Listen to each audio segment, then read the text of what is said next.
My name's Flippen. I'm an artist out of Hampton, Virginia, and I create pop surrealism.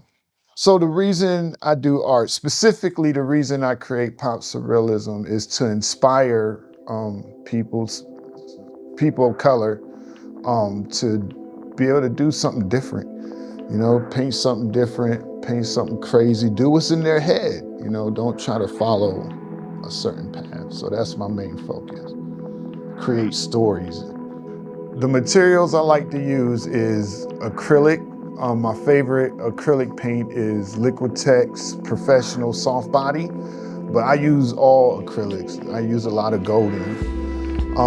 And canvas, you know, I paint on canvas. I also use some oil pastels, and I do digital artwork also. The most important thing artistically to me would be color theory, understanding the illusions you can create with color. And then the second most important would be freedom, to paint whatever you want to paint, create whatever you want to create, and don't let things like culture or, you know, tradition hold you back. The subject matters I tend to paint, even though it's not as noticeable, will be science fiction. A lot of my characters are actually automatons. They've been created, they're full of electronics, things like that. They're actually charging.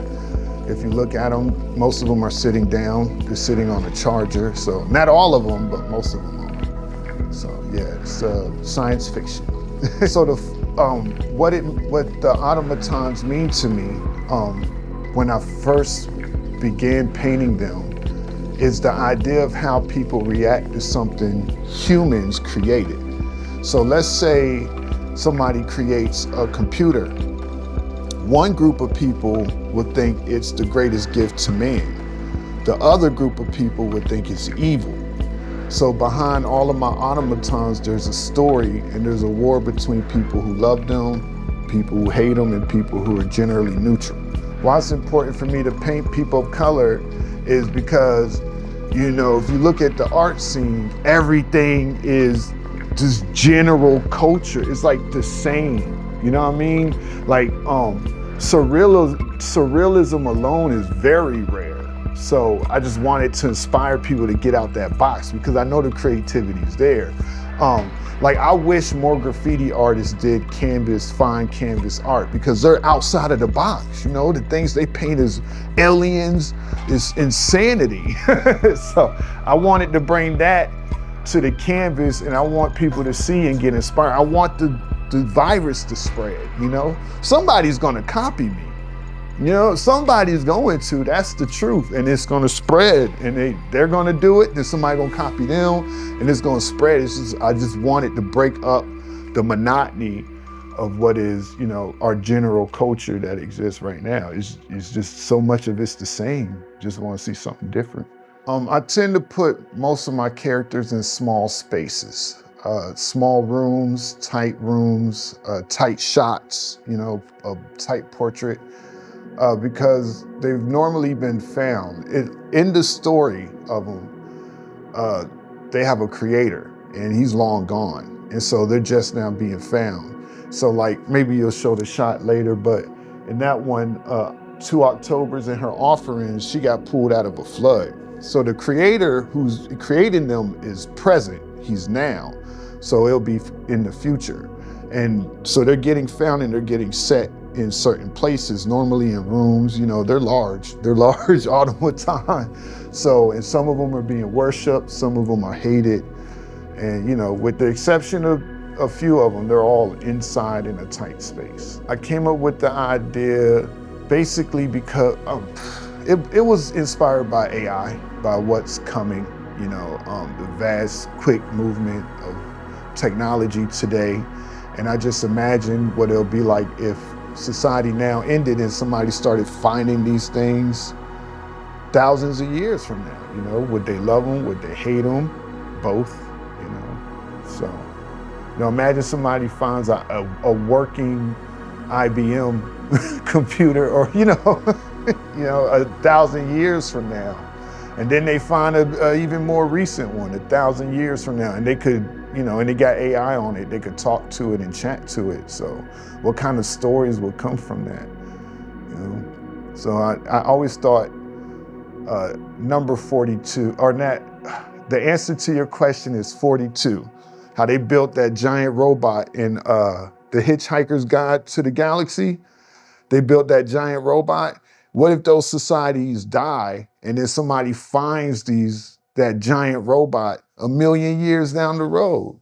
Some people would hate it. It'll be the devil to some people. It'll be, magic to other people. So that's the duality of that. That's where that came from.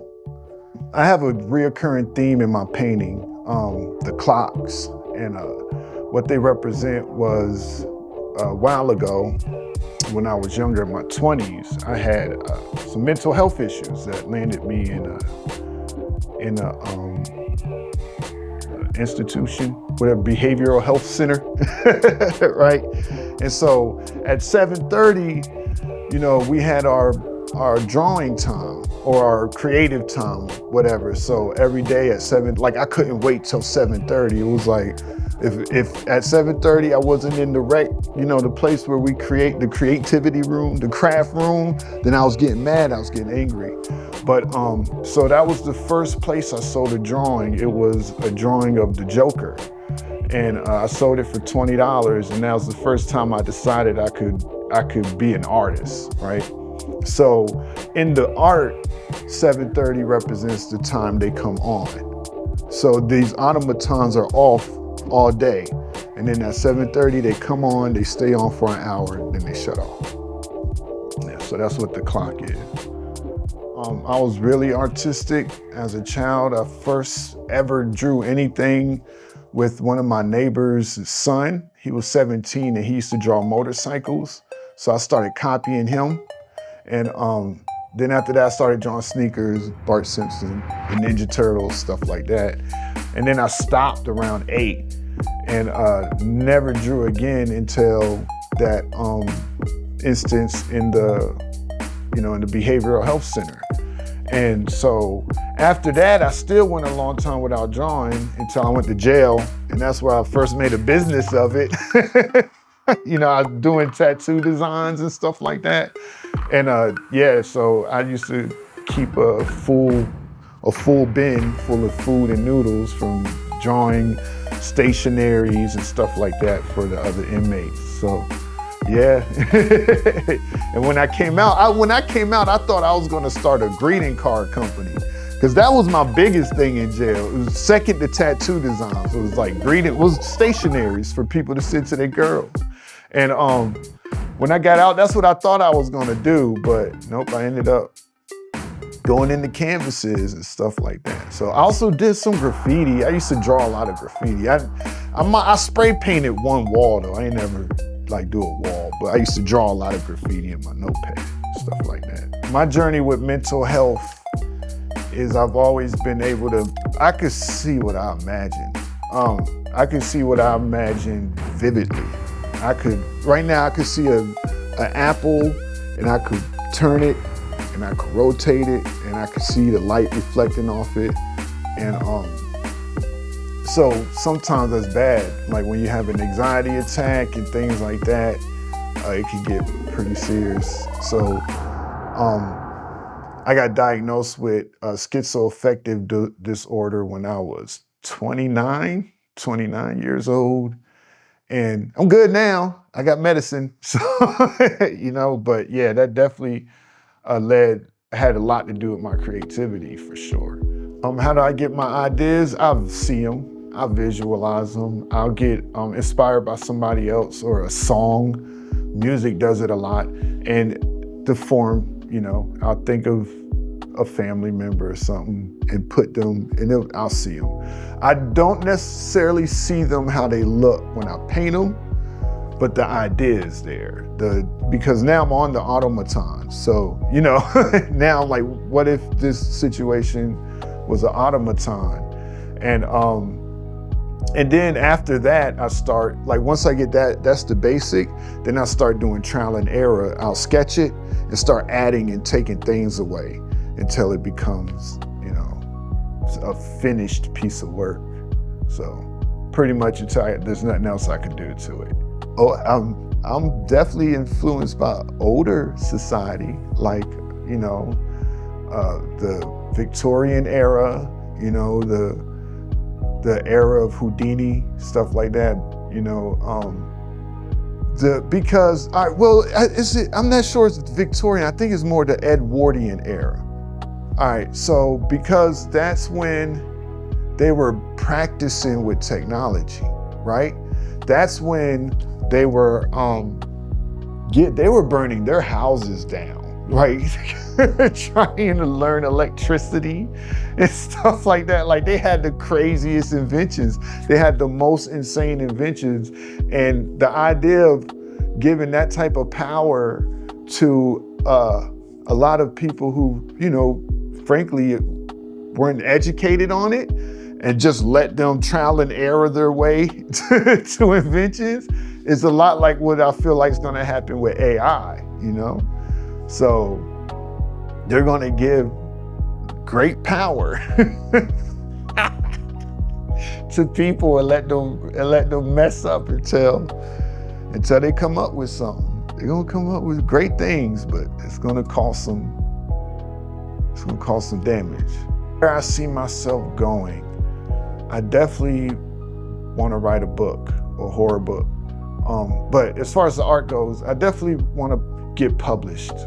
I want to get published, maybe Beautiful Bazaar magazine or Juxtapose or something.